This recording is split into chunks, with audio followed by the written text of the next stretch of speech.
2005 से 2012 का जो नीतीश कुमार का कार्यकाल है वो काल है जब बिहार सुधरता हुआ दिखा था। हर व्यक्ति ये मानता है कि उस दौरान काम हुआ था। बिहार में तो भैया दुइये को दल बा, एगो मोदी जी के भाजपा, एगो लालू जी के ललटेन, आ बीच में झूलते हुए नीतीश कुमार। कभी पलट के ललटेन पर लटकल बाड़न, कभी कमल के फूल पर बैठ के पौरत आड़न। जनता परेशान में भाई रहियन के ने एक खाली ललटेन पर चिपकल रहन, वोट देनी तो उछल के चल के कमल पर बैठ गइलन। नेता ही जोड़ रहल बा कि अच्छा भूमिहार कितना बाड़न, अच्छा में कुशवाहा जिलों के 12,000 जुट गई, पंडित जी 5,000 जोड़ा गइलन। अच्छा महादलित वाला 500 वोट बा खरीद ले, और मुसहट वाला बा में पाउच बांट के खरीद ले बस हो गए हमारे जीते के उपाय। आ लालू जी अकेले बाड़न। अरे सुनता नहीं मांझी जी कहता कि भाई हम रहब हमारा बाद हमार लड़का रही। कोनो पंडित जी के नेता हो गए तो कहता कि हम रहब हमार लड़का रही। कुशवाहा जी के नेता हो गए तो कहता हम रहब हमार लड़का रही। आ कुल जना हमारा जात के वोट हमरा के दो जा। 14 में मोदी जी के अभियान हम ही चलावत रही, 12 में 2012-13 में यूपी बिहार में हमने के आवत रही जा। आधा से ज्यादा आदमी मोदी जी के नाम न सुन ले रहे। आज आदमी ऐसा भक्त हो गए बाड़न, लाठी रंगता हमरा से करता है। तारा बुझाता मोदी जी के ही नेतृत्व में सबके विकास हुई। 9 वर्ष में मोदी जी को 1 घंटा समय नहीं मिला कि बिहार के लिए एगो बैठक करें कि अरे भाई इस राज्य के गरीब राज्य के लोगों ने आंख बंद करके जाति धर्म से ऊपर उठ के हमको वोट किया है। आदमी कहता कि हमरा के नेता ठग ले लस। नेता कहां ठगता भैया? कोई नेता आपको नहीं ठग रहा है। अरे नेता ठगी तो एक बार ठग ली, कोई 2 बार ठग ली, 50 बरिस से जो जनता ठगा रहल बिया, एक मतलब बा कि कुछ गलती तो हमनियों में बा। नमस्कार, सबसे पहले तो आप लोग यहाँ आए हैं इसके लिए आपका धन्यवाद, हृदय से आभार। आप में से कुछ लोगों को 2-1 घंटे इंतजार भी करना पड़ा है। ये जो पूरा अभियान है जन सुराज का, कई आदमी के बुझाता कि दल बनावे के बा, कोई आदमी के बुझाता कि आंदोलन छिड़ल बा। तो आप पहले ये समझिए कि जन सुराज है क्या। जन सुराज दल बनाकर चुनाव लड़ने का अभियान नहीं है। जन सुराज कोई सामाजिक आंदोलन भी नहीं है जिसके जरिए किसी को सत्ता से हटाना है। ये किसी के खिलाफ आंदोलन नहीं है, ये एक सामाजिक प्रयास है जिसमें समाज की मदद से बिहार में एक नई राजनीतिक व्यवस्था बनाई जा सके। एक ऐसी व्यवस्था जिसमें दल बने, लेकिन वो दल किसी व्यक्ति के द्वारा न बनाया जाए, कोई एक परिवार, कोई एक जाति, कोई एक व्यक्ति न बनाए, बल्कि बिहार के सभी लोग मिलकर, सब लोग एक साथ मिलकर उस दल को बनाएं और आगे उसको मिलकर ही चलाएं। यही पूरी व्यवस्था है। हम लोग पैदल चल रहे हैं तो हम लोग के पैदल चलने से किसी की गरीबी नहीं दूर होगी। हमारा पैदल चले से कोई की गरीबी थोड़े ना दूर हुई। हमारा पैदल चले से राउर नाली गली ना बनी। हमारे पैदल चलने से आपके बच्चों के पढ़ने की व्यवस्था भी नहीं होगी, आपको रोजगार भी नहीं मिलेगा। और पैदल चल के हम लोग वोट मांग नहीं रहे हैं। तो पैदल चलने का उद्देश्य क्या है? पैदल चलने का उद्देश्य यह है कि अगर समाज से सही लोगों को ढूंढ कर निकालना है एक नई व्यवस्था बनाने के लिए, तो समाज में तो एक बार जाना पड़ेगा, अपनी आंख से देखना पड़ेगा, लोगों से मिलना पड़ेगा। पदयात्रा हम इसलिए नहीं कर रहे हैं कि हमारा कोनो 5,000-6,000 किलोमीटर चल के पुलिस में भर्ती होके के बाद कि ओलंपिक में रिकॉर्ड बनावे के बाद। इस पदयात्रा में किलोमीटर फिक्स नहीं है, ऐसा कोई सुनिश्चित नहीं किया गया है कि कितना किलोमीटर चलना है, कि कितना महीना में चलना है। पदयात्रा तो सिर्फ एक माध्यम है समाज को देखने का, समझने का, लोगों से मिलने का। इसमें चाहे 1 बरस लगे कि 1.5 बरस, इसको ईमानदारी और शुद्धता से करना है।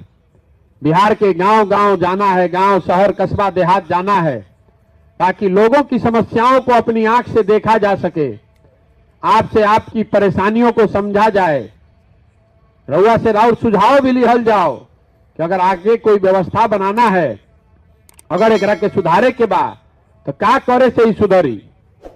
देखिए पुराना जमाना में हमनी के सुनत रही जा कि जे राजा होत रहे ओकरा खातिर खिस्सा कहानी में बतावल जात रहे कि राजा रात में भेष बदल के निकलत रहन कि देखे खातिर कि प्रजा के का तकलीफ बा, तबे राजा के सही पता चलत रहे कि प्रजा के का हालात बा। अब आज जरा के हम रउआ राजा बनावो तनी जब बटन दबा के, रात के बाद तो छोड़ दी, अब दिनों में आदमी रउआ सुध लेवे नहीं खे आवत। एक बार रउआ वोट दे देनी तब 5 वर्ष के बादे नेताजी भेटन। अगर बीच में कभी भेंट होइयो गई तो अतना सुरक्षा लेके आदमी चलता, 4 गो 5 गो पुलिस वाला पहले ही घेर लेबा, कहीं जनता से भेंट मत हो जाओ। सब आदमी कहता भैया बड़ा खतरा बा, सुरक्षा खातिर रख ले बानी। हमने के 145 दिन से चलत नहीं जा पैदल, रवा इतना बड़ा व्यवस्था लौकता, लेकिन इनमें सुरक्षा के कोई व्यवस्था नहीं थी। एगो सिपाहियों नहीं खन पूरा कहीं। हम तो 145 दिन से चलत नहीं, सुबह 8 बजे से 9 बजे से चल के रात में 10 बजे तक चलत नहीं जा, गाँव गाँव जाता नहीं जा। हमने के तो कुत्तों में घसन काटत। नेता सुरक्षा, बड़का नेता छोड़ दीजिए, सुरक्षा लेके घूमे वाला जितना नेता बाणन वो इसलिए सुरक्षा लेकर घूमता है ज्यादातर आदमी कि कहीं जनता से भेंट मत हो जाओ, पूछ मत दी कि भैया हमारे कमवा कॉले रह करत काहे नहीं को। तो ये दुर्दशा बा हमनी के, लेकिन जनता बिहार के जे बा रउआ आपन दुर्दशा नजर ही नहीं खे आवत। बिहार में हमनी के दुर्दशा काहे बा इतना, अभी के जगरे से पूछब तो आदमी कही कि अभी सरकार भैया ठीक काम नहीं के करत। कुछ आदमी यो कहियन कि एकरा से पीछे वाला जो सरकार रहे लालू जी के, वो इतना न गढ़ा खोद देले बा कि भराते नहीं थे। ये दोनों बात में दम नहीं है। बिहार में ये दुर्दशा इसलिए है कि जहां पर जितना राजनीतिक दल है, जितना नेता है, उसको हारने का डरे खत्म हो गया है। आज के हमारे व्यवहार से यहाँ के नेता कोई डरे नहीं है कि चुनाव हार जाएगा, काम नहीं करेगा तो, क्योंकि उसको मालूम है कि आपको काम पर तो वोट करना नहीं है। बिहार के जनता 5 वर्ष बैठ के खाली बतियाई ये जा कितना भ्रष्टाचार बा, स्कूल नहीं खे, अस्पताल नहीं खे, सड़क नहीं खे, पानी नहीं खे, खेत में नहर के पानी पहुंचत नहीं खे, धान के दाम मिलत नहीं खे, ये सब बात रोज बतियावत आनी। बिहार में रोज जहां चल जाई जाके आदमी के और कुछ आवे चाहे ना, राजनीति खूब आवेला, बैठ के बतियावे। जहां 4 आदमी बैठी हन, घर में, दलान में, खेत खलिहान में, चौक चौराहा पर 5 आदमी बैठलन तो ये बतियाइन अरे बिहार में इतना भ्रष्टाचार बा, सड़क नहीं खे, नेता सब ठग बड़ा सन, सब रोज जानता नहीं, बतियावता नहीं। लेकिन जहिया वोट होई तो सारा ज्ञान चल जाई, भुला जाई। वोट के दिन बिहार के सब आदमी के 4 गो बात याद बा। पहला बात आदमी सोचता कि हमार जात का बा, आ के हमारा जात के खड़ा बचल उनके के वोट दियाई। अब दिन सब ज्ञान भुला गई, जाते खाली याद बा। जे जात से बच गई ओकरा के हिंदू मुसलमान, भारत पाकिस्तान, पुलवामा कह के वोट लिया था। तो काल तक रउआ संकल्प ले ले रही कि अब की हाली भाजपा के राज में बड़ा महंगाई हो गई, इनका के वोट ना देव। MP साहब हमारा के मुंह में खन दिखैले, आज जैसे चुनाव आई तो हल्ला मची कि सब हिंदू एक हो जा, मुसलमान ना जीते के चाही। कोई वही में आके बता दिलस ना रे भाई हम तो देवे करब, बहुत परेशान बानी। आदमी कहता अरे कहाँ फसल बाड़ा, ऊपर देखो ऊपर, जब मोदी जी के देखा पाकिस्तान हो गई तो है नाली गली में जुराइल बाड़ा, जल्दी चलो भाजपा के वोट दो।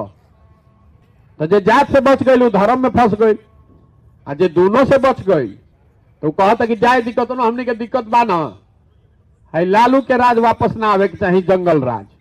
रउआ नहीं न जानत, बड़ा संकट रहे, बड़ा अपराध रहे। दिने में आदमी घर में घुस के अपराधी गोली मारत रह सन, 4 बजे आदमी सरे छोड़ के भागत रहे। तो कुछ हो जाओ, ललटेन ना जीते के चाहिए, चलो रे भाई भाजपा के मन मार के वोट दो।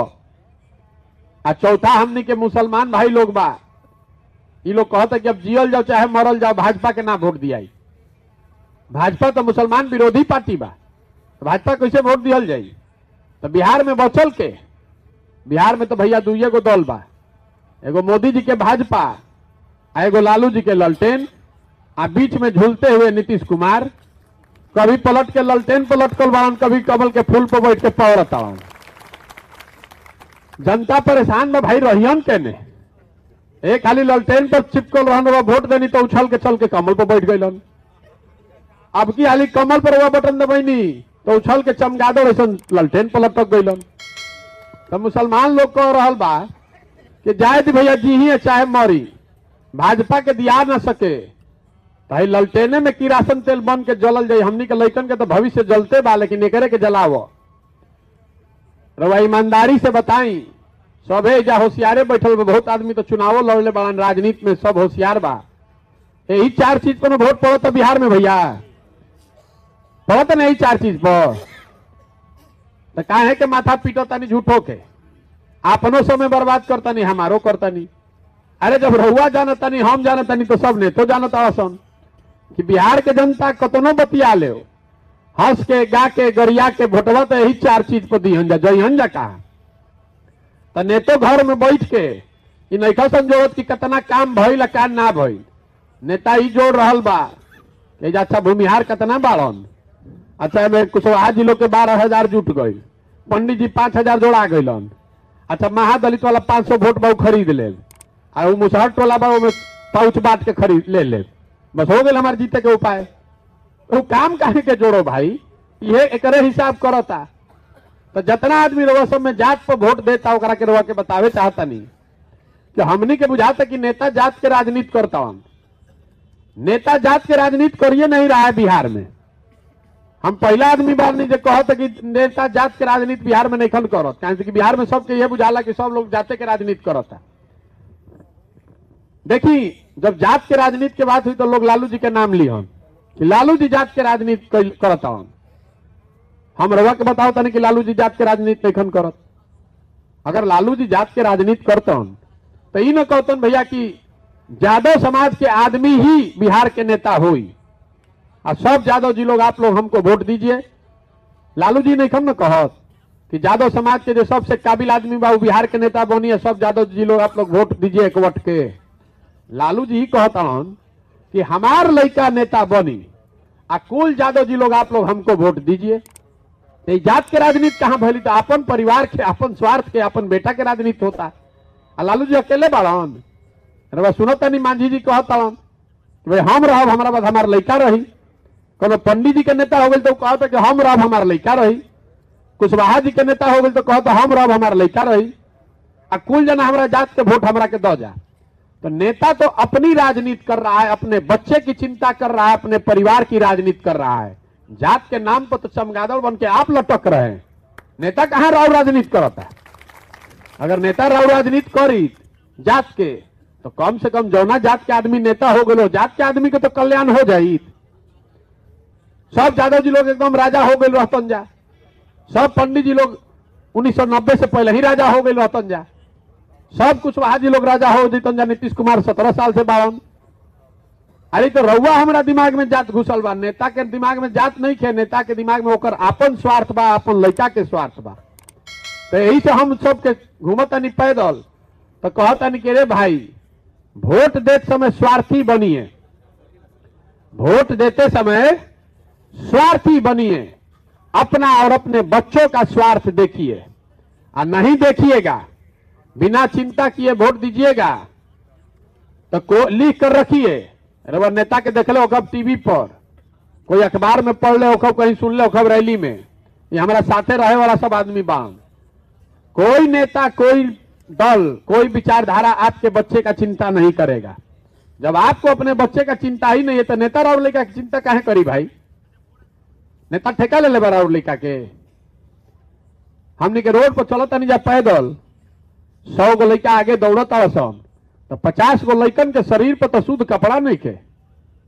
ज्यादातर लड़कों के पैर में हवाई चप्पल नहीं है। आपका लड़का पढ़ने जाता है तो स्कूल में पढ़त नहीं खे, पिलुआ वाला खिचड़ी खाता, और रउआ ओकर चिंते नहीं खे। रउआ तो जाता धर्म के झंडा उठा के घूमता नहीं। अरे भाई तो जब राउर लड़का पढ़बे ना करी, खिचड़ी खाई, तो मजदूर ना बनी तो कलेक्टर बनी। ये आपको समझ में नहीं आना चाहिए। आदमी कहता कि कोई नेता आई न सुधार दी, देखने से बिहार में मत आई, तो आदमी ये कहता कोई सुधार दी भैया तो अच्छा रहे। तो कोई एक आदमी आके मंगल ग्रह से सुधारिए एकरा के। जब तक आप नहीं सुधरिएगा, बिहार की जनता नहीं सुधरेगी, तब तक बिहार को कोई नहीं सुधार सकता है। आदमी कहता है प्रशांत किशोर आइल बालन, बड़ा होशियार बालन, भैया रहुआ चली सुधारी, हम आपको बता रहे हैं, जे आवेला ये न कहेला कि हमरा के वोट दे दो, हम आइब ना तब क्या ठीक कह दे। अगर आप हमको वोट दे भी दीजिए तो भी बिहार नहीं सुधर सकता है। एगो प्रशांत किशोर आजाद की 10 प्रशांत किशोर ही सुधरने वाला नहीं है। जब आपको अपना सुधरने का चिंता ही नहीं तो प्रशांत किशोर सुधार दियो। 14 में हल्ला सुन ले रही ना, मोदी जी आयल रहन तो सब कितना हल्ला भइल कि मोदी जी अहन ना तो सब ठीक हो जाई, देश के विकास हो जाई, महंगाई खत्म हो जाई, बिहारों के विकास हो जाई। 14 में मोदी जी के अभियान हम ही चलावत रही, 12 में 2012-13 में यूपी बिहार में हमने आवत रही जा, आधा से ज्यादा आदमी मोदी जी के नाम ना सुन ले रहे। आज आदमी ऐसा भक्त हो गए बड़न, लाठी रंग का हमरा से करता है। तारा बुझाता मोदी जी के ही नेतृत्व में सबके विकास हुई। अब जितना आदमी रहो सब में मोदी जी के वोट देले बा, आपके लिए बता रहे हैं। देखिए मोदी जी 9 बरस से प्रधानमंत्री बाड़न, भारत के विकास भइल कि ना, बिहार के विकास भइल कि ना, छोड़ दी किनारे। मोदी जी के प्रधानमंत्री बने से हमनी के कोनो फायदा भइल कि ना, यो छोड़ दी किनारे। 9 बरस से मोदी जी प्रधानमंत्री हैं और अगर उन्होंने बिहार के विकास के लिए एक बैठक किया हो तो रउआ हमरा के पेपर के कटिंग दिखा दी, हम काल से मोदी जी के झंडा लेके फिर से चले लागे। 9 बरस में मोदी जी ने को 1 घंटा समय नहीं मिला कि बिहार के लिए एगो बैठक करें कि अरे भाई इस राज्य के गरीब राज्य के लोगों ने आंख बंद करके जाति धर्म से ऊपर उठ के हमको वोट किया है, 40 में 39 एमपी जिताकर भेजा है, कम से कम हम एक बार बैठी तक ये कि कुछ मदद हो सकेला कि ना। इसके बाद भी आप जाकर कमल को ही बटन दबाइएगा तो दोष राउर बा कि मोदी जी के बा, दोष आपका है। तो कोई जात के नाम पर बंधुआ मजदूर बन गई, कोई धर्म और राष्ट्रवाद के नाम पर बंधुआ मजदूर बन गया, कोई लालू जी के डर से भाजपा के और कोई भाजपा के डर से लालू जी के। तो वोट अपना लइकन खातिर कोई देत कहां बा? आप अपनी समस्या के लिए वोट दे कहां रहे हैं? रवत खाली बतियावत नहीं। आदमी कहता कि हमारा के नेता ठग ले लो, नेता कहां ठगा था भैया? कोई नेता आपको नहीं ठग रहा है। अरे नेता ठगी तो एक बार ठग ली, कोई 2 बार ठग ली, 50 बरिस से जो जनता ठगा रहल बिया, एक मतलब बा कि कुछ गलती तो हमनियों में बा। अब क्या प्रशांत किशोर आयल बारन तो प्रशांत किशोर ठग के निकल जाइए। जब आपको समझदारी नहीं है, आपको अपने समस्या पर वोटे नहीं करना है, आपको अपने बच्चों के भविष्य के लिए वोटे नहीं करना है, तो सुधरेगा कैसे? नेता कहां ठग रहा है आपको? रवा जात पर वोट देले बानी तो हर जगह जात के बात नहीं के होत। रवा वोट देले बानी भारत पाकिस्तान के नाम पर तो टीवी खोलो तो भारत पाकिस्तान सुनाई देता कि नहीं के दे? आपने वोट दिया है हिंदू मुसलमान के नाम पर तो हर जगह हिंदू मुसलमान के बात होता। अरे जो बोइएगा वही ना काटिएगा, बोइएगा बबूल तो आम कहां से खाइएगा? जिस चीज पर आपने वोट दिया है वो चीज आपको मिल रहा है। आप वोट दिए हैं 5 किलो अनाज के लिए तो 1 किलो चोरी करके 4 किलो मिलता रहा 4 किलो। तो जौना चीजवा पर वोटवा दे तो ना मिली।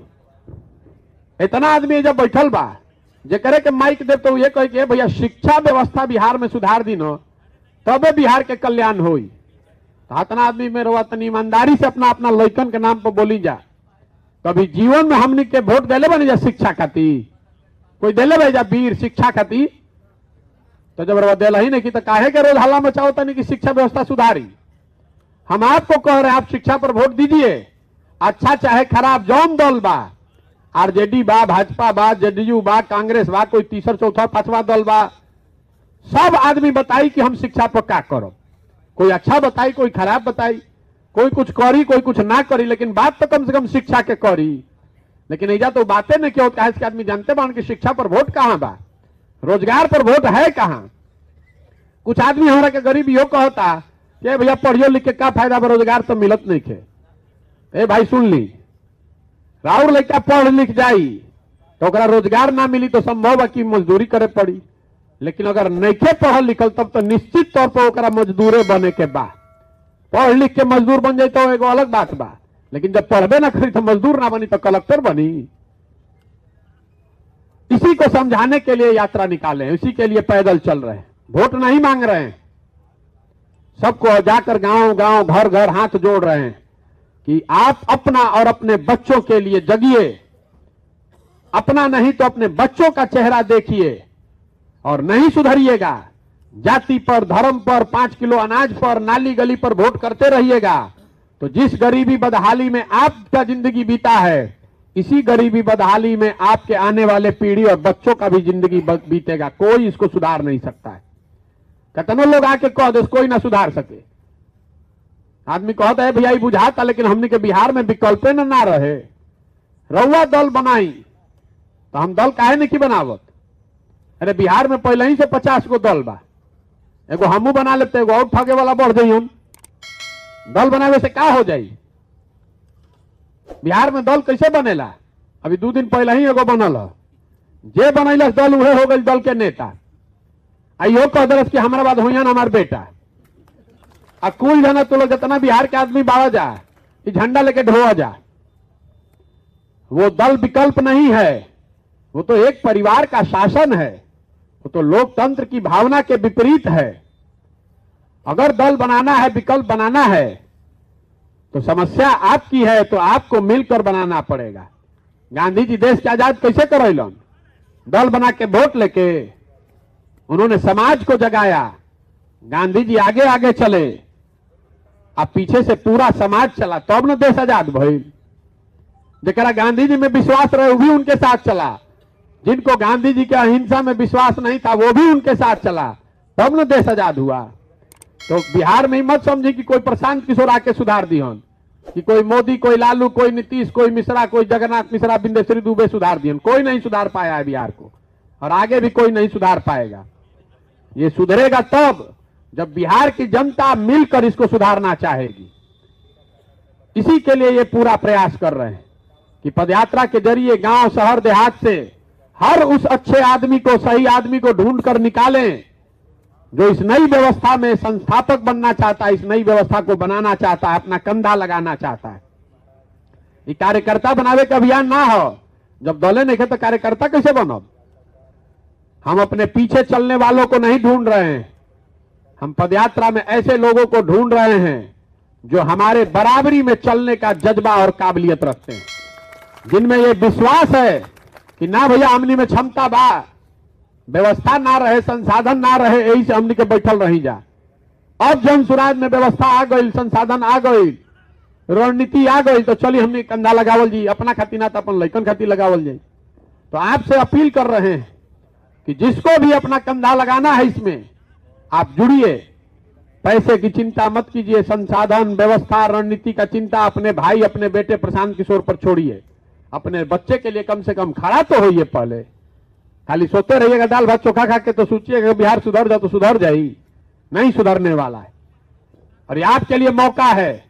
जो आदमी भी कहता है कि ना भैया हमारा मौका रही तो हम करती, तब करो भैया, हम देता नहीं रहुआ के मौका। आदमी ये पूछा था कि सही आदमी कैसे पता चलता रहुआ के सही बा के गलत बा, तो आप वो भी आपको बता रहे हैं। सही की चिन्ह का पहचान कैसे हो रहा है? रहुआ दही में से दही देख ले बानी ना, दही में से मक्खन कैसे निकाली ला? दही में मक्खन है, लेकिन मक्खन को निकालने के लिए दही को मथना पड़ता है। उसी तरह समाज में अच्छे लोगों की कमी नहीं है। जरूरत इस बात की है कि समाज को मत कर गांवे गांव जाके समझ के अच्छा आदमी के ढूंढ के निकालल जाओ। अगर 100 में 1 अच्छा आदमी भी बचा है बिहार में, 100 में 1 आदमी अच्छा बचल बा, तब वो बिहार में कितना आदमी भइलन? 15 लाख। या तो 10,000 आदमी बढ़िया मिल जाए तो बिहार सुधर जाए। इसीलिए पूरा अभियान चला रहे हैं। और आप बताइए कि प्रयास होखो कि ना होखो। और आपसे बताइए कि बिहार में प्रयास होके के चाहिए कि ना होके के चाहिए? होके के चाहिए ना भाई। आप सहमति बा ना पर? तो हम एगो सवाल पूछब, ओकरा पर वोट देवे के पड़ी। सबके हाथ उठा के बोले के बा हाँ तो हाँ, ना तो ना। पिछला 30-40 साल में हमने के जेकरा के वोट देनी जा, किसी ने बिहार और बिहार के बच्चों की चिंता नहीं की है। अब समय आ गया है कि जिस राज्य को न सुधर पाने वाला राज्य मानकर सारे नेताओं ने, दलों ने छोड़ दिया है। उसको सुधारने का जिम्मा बिहार के लोग मिलकर अपने कंधों पर उठाएं। अब समय आ गया है कि यहां के लोग मिलकर अपना विकल्प बनाएं, जनता का विकल्प बनाएं। रउआ बताई कि सब के हमनी के मिलके जनता का विकल्प बनाना चाहिए कि नहीं बनाना चाहिए? बिना हाथ उठाए नहीं बन जाई। अरे बनाना चाहिए कि नहीं बनाना चाहिए? आदमी कहा था कि अच्छा ठीक भाई भैया विकल्प तो बन जाए, चुनाव कैसे जीतल जाए ना बताई। ज्यादातर आदमी के तो चिंता एकरा से ज्यादा ये कि चुनाव कैसे जीतल जाए। हमने भी पैसा है नहीं के, साधन है नहीं के, राजनीति के समझ है नहीं के, हमने के चुनाव कैसे जीतल जाए। कांग्रेस का नेता सब उस समय कहा कि है फेसबुक और व्हाट्सएप करने से क्या होता है, हम लोग जमीनी नेता है तो जमीन जो है साफ हो गई 40 पर। हनुमान जी जैसा है, हनुमान जी जैसे अपन शक्ति भुला जात रहन, कोई के जाके बतावे पड़त रहे कि 7 योजन के समुद्र फान सकेलो, वैसे ही हाल रउर बा। आप में वो ताकत है, अगर आप खड़े हो जाइएगा तो जन बल के आगे कोई बल नहीं है, न धन बल, न बाहुबल, न जाति बल। अजय हमरा के जानो था, ओकरा मालूम बा कि प्रशांत किशोर का और कुछ आवे चाहे ना, चुनाव लड़ावे आवेला। हम 10 साल में जिस नेता का, जिस दल का हाथ पकड़े हो, चुनावे नहीं हारा है आज तक। तो इस बार संकल्प लिए हैं कि किसी दल का नहीं, नेता का नहीं, बिहार की जनता का, आपका हाथ पकड़े हैं और भरोसा रखिए आपको भी हारने नहीं देंगे। हम उनमें से नहीं हैं। बहुत आदमी के बुझाता हम चलो तनी रोड पर 50 आदमी संगे, तो बहुत जो नेता अपना के बनता उनका बुझाता कि है ये वैसे ही पूर्व कैसन चलता, इनका बुझाता कुछ बिहार में से कुछ ना हुई। तो उनका बुझाई ले 2011 में कि फेसबुक कौन चिड़िया के नाम बा, गुजरात से बटन दबल बढ़िया बढ़िया जाए, राजनीति में लोग हवा हो गए, जब बुझाइबे ना कल कि नीचे से का गई ऊपर से का उड़ गई, बुझाइल। तो ऐसे ही उनका ना बुझाई कि 50 आदमी गाँव गाँव चल के हम का कर रहा बानी। ये उनके समझ के बाहर की चीज है। इंटेलिजेंस के आदमी जब बैठा था सरकार के इंटेलिजेंस के, और रिपोर्ट लिख के रोज भेजता हन जा कि आज हैजा से होजा यात्रा में 75 गो आदमी रहन, तो बुझाते नहीं कि भाई आदमी 75 गो बा, घरे घर चर्चा कैसे होता। उनका बुझाते नहीं कई बात, उनके समझ के परे की बात है। जैसे 11-12 में उनका फेसबुक और व्हाट्सएप का रहे नहीं के बुझात। सुन ले रहे ना नीतीश कुमार कॉलोनी, ट्विटर क्या होता है तो चिड़िया है। हम लोग तो ट्वीट चिड़िया जानते हैं। तले उतर के 40 से आगे 2 MP पर तब बुझाए लागल कि ट्विटर का है।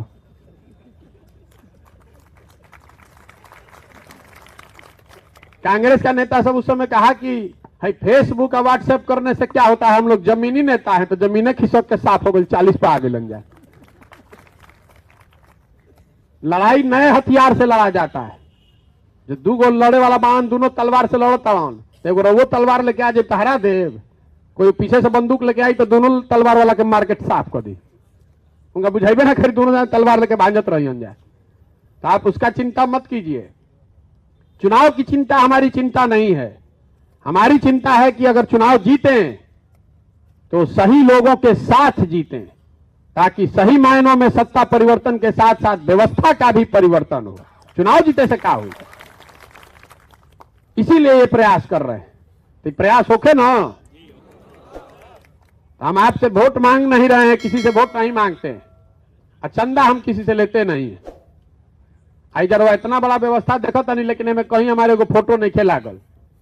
हम अपना फोटो नहीं लगाते हैं, आपसे आपका आशीर्वाद मांगने आए। ये कठिन काम है, टेढ़ा काम है। बहुत लोग यो कहता कि भैया भीड़ बहुत बड़ा करे के चाहिए, बड़का रैली करी जाए। तो हम रैली काहे नहीं की करत, जे बड़ा रैली जरा करे के रहला तो हमरा से सलाह लेला कि रैली कैसे बड़ कल जाए। अरे भाई ये फर्श है जिस पर काई लगी हुई है, काई लागल फर्श पर दौड़े जाई तो गिर जाए, हाथ पैर टूट जाए। काई लगे हुए फर्श को साफ करना है तो बैठ के ईंटा से रगड़ के धीरे धीरे ही छोड़ाना पड़ेगा, दूसरा कोई उपाय नहीं है। ये बिहार के समाज के दिमाग में 50 वर्ष से जाति का, धर्म का इतना काई जमा दिया गया है कि उसको अपने बच्चों का दर्द भी समझ में नहीं आ रहा है। इसको मेहनत करके धीरे धीरे ही छोड़ाना पड़ेगा। यही से 100-50 आदमी के संगे गांव गांव जाके धीरे धीरे ही काम कल जाता।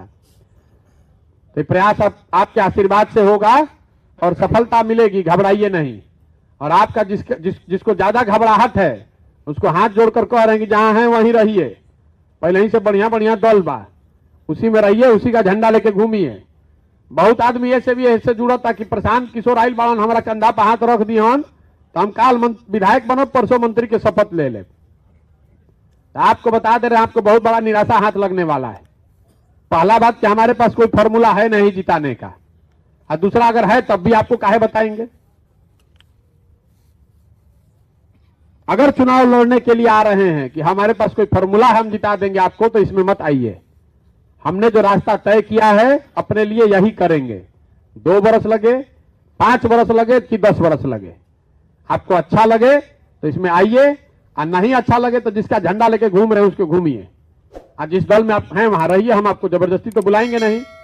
कई आदमी यो आके कहते कि रोवे ने बोला नहीं, हाँ बिल्कुल बुलाए हैं। हमारा काम है समाज के हर आदमी को न्योता देना, उसको ये बताना, उस रास्ते पर चलना है कि नहीं चलना है, ये निर्णय आपको लेना है। हम आपको निमंत्रण दे रहे हैं, भैया यही रास्ता है आगे चलने का हमारी समझ से।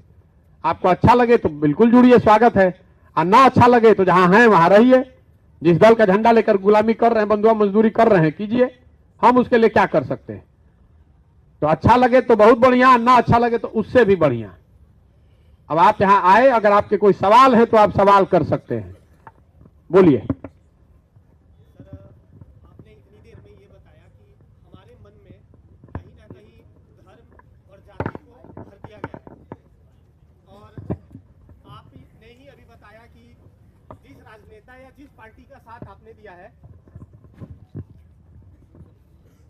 आपने ही बताया कि हमारे मन में बिहार की जनता हो या पर उठा लो, बिहार की जनता हो या पूरे भारत की जनता हो, बिहार की बात की है, ठीक है, बिहार की जनता के मन में धर्म और जाति को भर दिया गया है।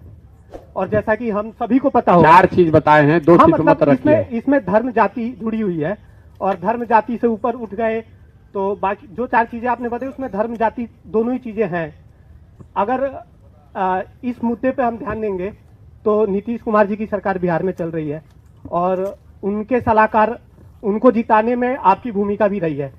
तो इस मुद्दे पे क्या आप खुद को जिम्मेवार नहीं मानते हैं कि कहीं हमने भी उनका इस मुद्दे पर साथ दिया? ठीक है भैया, बढ़िया सवाल किए हैं कि नीतीश कुमार को आप पहले मदद किए थे 2014 में, तो अभी मदद क्यों नहीं कर रहे हैं? नवयुवक हैं, पढ़े लिखे हैं, समझदार व्यक्ति हैं, आप लोगों के भी मन में कई लोगों का सवाल ये होगा। 2014-15 में जिस नीतीश कुमार की हमने मदद की थी, और आज जो नीतीश कुमार हैं 21-22 में, दोनों में जमीन आसमान का फर्क है। प्रशासक के तौर पर, राजनेता के तौर पर, और एज ए ह्यूमन बीइंग। प्रशासक के तौर पर जिस नीतीश कुमार की हमने मदद की थी, वो 2014 दिसंबर में हमसे मिलने आए दिल्ली। उनको किसी ने बताया था कि मोदी जी का जो अभियान चला है, इसको चलाने वाला लड़का बिहार का एक लड़का है। हमसे मिलने आए, तब उन्होंने पद से अपना इस्तीफा दे दिया था, मांझी जी को मुख्यमंत्री बनाया था। हमसे बातचीत हुई, हमारी बिहार की राजनीति में कोई दिलचस्पी थी नहीं, तो हमने उनको बताया कि साहब आप तो अच्छा ही काम कर रहे थे 2005 के बाद से, तो आपने पद क्यों छोड़ दिया? आपको तो जनता ने हराया नहीं, आपकी पार्टी लोकसभा में हारी है, आप वापस आइए, वो जिम्मेवारी संभालिए। अगर चुनाव के प्रबंधन की वजह से आप पद छोड़कर जा रहे हैं तो हम आपकी मदद करेंगे। उनकी मदद की हमने, और आप लोग के सहयोग से वो जीत कर भी आ गए। लेकिन 2005 से 2012 का जो नीतीश कुमार का कार्यकाल है, वो काल है जब बिहार सुधरता हुआ दिखा था। हर व्यक्ति ये मानता है कि उस दौरान काम हुआ था। 2012 से 22 का वो काल है जब नीतीश कुमार के राज में बिहार गर्त में जा रहा है। दूसरी बात, 2014 में नीतीश कुमार चुनाव नहीं हारे थे, उनकी पार्टी लोकसभा में 2 MP पर आई थी। लेकिन राजनीतिक मोरालिटी एक चीज होती है जिसकी वजह से उन्होंने अपनी समझ से पद छोड़ा था। आज 2020 में नीतीश कुमार चुनाव हार गए हैं भाई। 243 के विधानसभा में 42 को आपको MLA आया है, तो आप चुनाव हार गए हैं। इसके बावजूद कोई ना कोई जुगत लगाकर वहां पर कुर्सी पर बैठे हुए हैं। ये जिस नीतीश कुमार की हमने मदद की थी, ये वही नीतीश कुमार हैं जिन्होंने गैसल में, असम में जब रेल दुर्घटना हो गई, रेल मंत्री थे वाजपेयी जी जब प्रधानमंत्री थे, तो इन्होंने इस्तीफा दे दिया था पद से। वाजपेयी जी ने जब इस्तीफा अस्वीकार कर दिया तो नीतीश जी ने यह कहा कि भाई जब 290 आदमी मर गया है तो हम कैसे रेल मंत्री के पद पर बैठे रहेंगे। आज वही नीतीश कुमार हैं कि कोरोना में हजारों लोग मर गए, 50,000 से ज्यादा लड़का बिहार का रोड पर मारा मारा फिर रहा था, और उसकी मदद के लिए नीतीश कुमार को बस नहीं भेजे अपने घर से बाहर